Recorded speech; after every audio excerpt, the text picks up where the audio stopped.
Hi everyone, welcome back to my channel. DT+B के series में आप सभी का स्वागत है। अभी हम DT+B में TGT सोशल साइंस का पेपर सॉल्व कर रहे हैं, जो कि हमारा मेल का है और ये 6 सितंबर 2021 को हुआ था सेकेंड शिफ्ट में। तो अभी तक मैंने आपको पार्ट 1 के सभी क्वेश्चंस करा दिए हैं। पार्ट 2 हम कर रहे हैं, जिसमें ऑलरेडी मैं डिसिप्लिन 1, 2 एंड 3 करा चुकी हूँ। तो अगर आप मेरे चैनल पर नए हैं तो चैनल को सब्सक्राइब कर लीजिए और बेल आइकन को प्रेस कर लीजिए, जिससे आपको आगे आने वाली सभी वीडियो का नोटिफिकेशन मिलता रहेगा। तो चलिए आज की क्लास स्टार्ट करते हैं।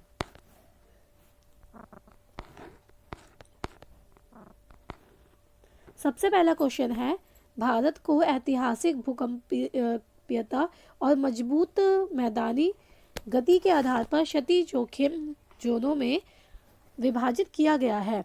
कौन सा क्षेत्र जोन 5 के अंतर्गत आता है?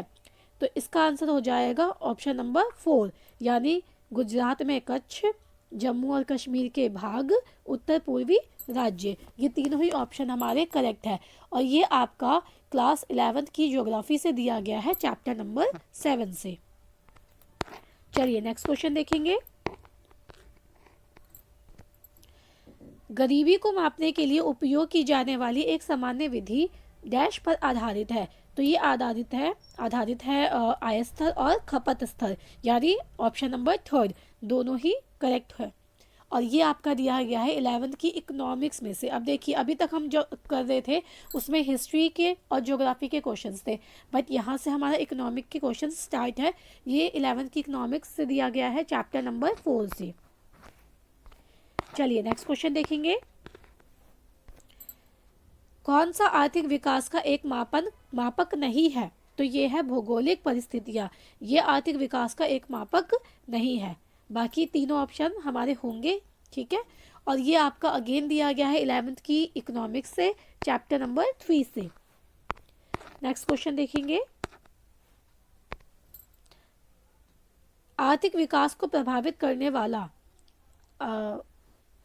आर्थिक कारक डैश है। तो ये हो जाएगा हमारा तकनीकी उन्नति, ठीक है। और ये भी आपका अगेन दिया गया है 11th क्लास की इकोनॉमिक्स से, चैप्टर नंबर 3 से। नेक्स्ट क्वेश्चन देखेंगे। कौन सा घटक भारत के विदेशी व्यापार की वृद्धि के विश्लेषण में मदद करता है?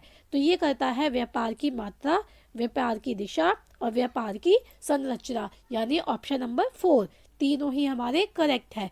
ये अगेन आपका 11th क्लास की इकोनॉमिक्स से दिया गया है और ये दिया गया है आपका चैप्टर नंबर 7 से। नेक्स्ट क्वेश्चन देखेंगे। एक अर्थव्यवस्था में तृतीय क्षेत्र में डैश शामिल होता है। तो ये होता है बैंकिंग एंड परिवहन। ये दोनों ही हमारे तृतीय क्षेत्र में शामिल होते हैं, ऑप्शन नंबर 3। और ये आपका दिया गया है अगेन इकोनॉमिक्स से, 11th क्लास की, चैप्टर नंबर 2 से। नेक्स्ट क्वेश्चन देखेंगे।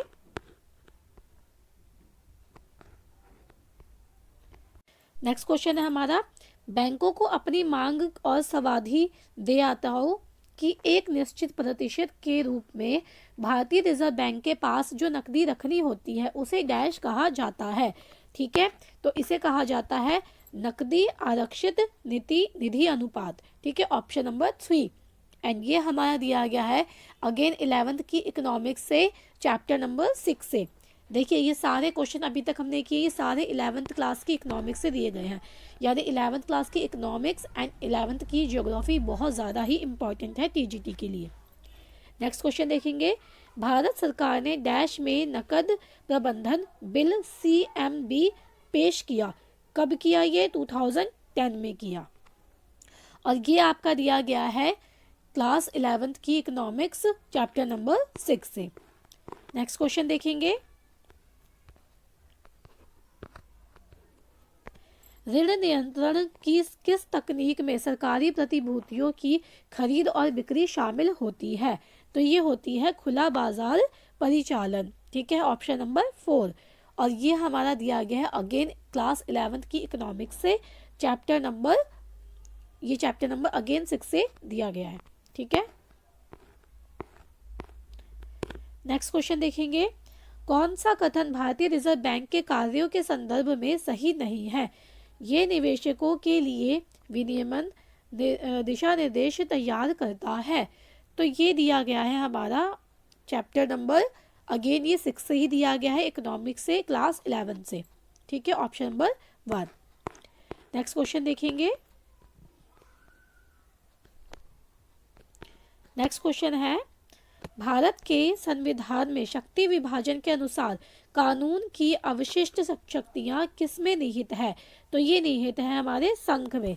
ठीक है, ऑप्शन नंबर 2। और ये आपका दिया गया है क्लास 11 की, अब यहाँ से ये पॉल साइंस से दिया गया है। ठीक है, पॉलिटिकल साइंस से, चैप्टर नंबर 5। नेक्स्ट क्वेश्चन देखेंगे। भारत का संविधान स्थानीय स्वशासन की इकाइयों के रूप में डैश और डैश स्तर पर अपनी शक्तियों और अधिकार को संघबद्ध करता है। तो ये गांव आ जाएगा यहाँ पे, गांव और नगर पालिका स्तर पर। ठीक है, ऑप्शन नंबर 4। और ये आपका दिया गया है क्लास 11 की पॉल साइंस से, चैप्टर नंबर 2 से, चैप्टर नंबर 4 से। ठीक है, नेक्स्ट क्वेश्चन देखेंगे। कौन सी, एक सेकेंड,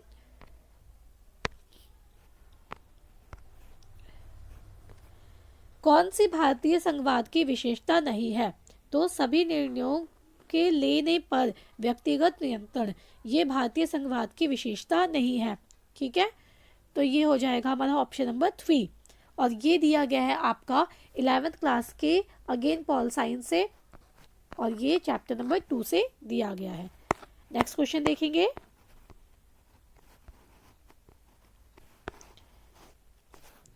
डैश भारत में संघीय प्रणाली के सहमति से काम करने के लिए अंतर्राज्यीय और संघ राज्यीय संबंधों के समन्वय में मदद करता है। तो ये करता है अंतर्राज्यीय परिषद। ठीक है, ऑप्शन नंबर 2। और ये आपका दिया गया है अगेन 11th क्लास की पॉलिटिकल साइंस से, चैप्टर नंबर 2 से। नेक्स्ट क्वेश्चन देखेंगे। कौन सी पार्टी भारत की स्वतंत्रता के बाद एक प्रमुख पार्टी के रूप में उभरी थी? तो सभी को पता है इसका आंसर, तो भारतीय राष्ट्रीय कांग्रेस। ठीक है, और ऑप्शन नंबर 1। एंड ये आपका दिया गया है 11th क्लास की, अगेन पॉल साइंस से, पॉलिटिकल साइंस में, ये चैप्टर नंबर 3 में दिया गया है। नेक्स्ट क्वेश्चन देखेंगे। किस पार्टी ने 1977 के आम चुनाव में केंद्र में भारतीय राष्ट्रीय कांग्रेस पार्टी का स्थान लिया था? तो ये लिया था जनता पार्टी ने। ठीक है, और ये आपका दिया गया है चैप्टर नंबर 3 से, अगेन ये पॉल साइंस का ही क्वेश्चन है। नेक्स्ट क्वेश्चन देखेंगे।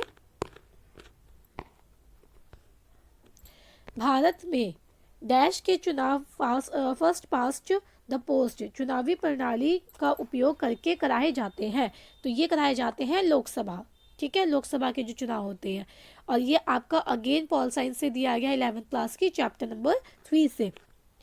तो अभी तक चैप्टर नंबर 3 से हमारे 3 क्वेश्चंस हो चुके हैं। ठीक है, आगे और देखते हैं। किस वर्ष में भारत में पहला आम चुनाव हुआ था? तो ये हुआ था 1952 में।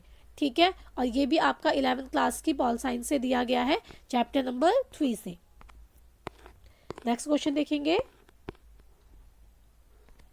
भारत में विधान परिषद के सदस्य डैश द्वारा चुने जाते हैं? तो ये चुना जाता है एक निर्वाचक गण के द्वारा। ठीक है, यानी ऑप्शन नंबर 1। एंड ये आपका अगेन दिया गया है क्लास 11th की पॉल साइंस से, चैप्टर नंबर 3 से। तो अभी तक चैप्टर नंबर 3 से हमारे 5 क्वेश्चंस हो चुके हैं। तो आप खुद ही समझ सकते हैं कि ये चैप्टर कितना इंपॉर्टेंट है हमारे लिए। नेक्स्ट क्वेश्चन देखेंगे, एंड द लास्ट क्वेश्चन। कौन सी विशेषता लोकतंत्र की संकल्पना का हिस्सा है?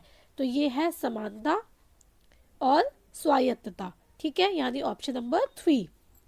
चलिए, और ये आपका दिया गया है क्लास 9th की पॉल साइंस से, चैप्टर नंबर ये 1 में ही दिया रखा है। ठीक है, तो अगर आपको वीडियो पसंद आई है तो इसे लाइक एंड शेयर करना ना भूलें।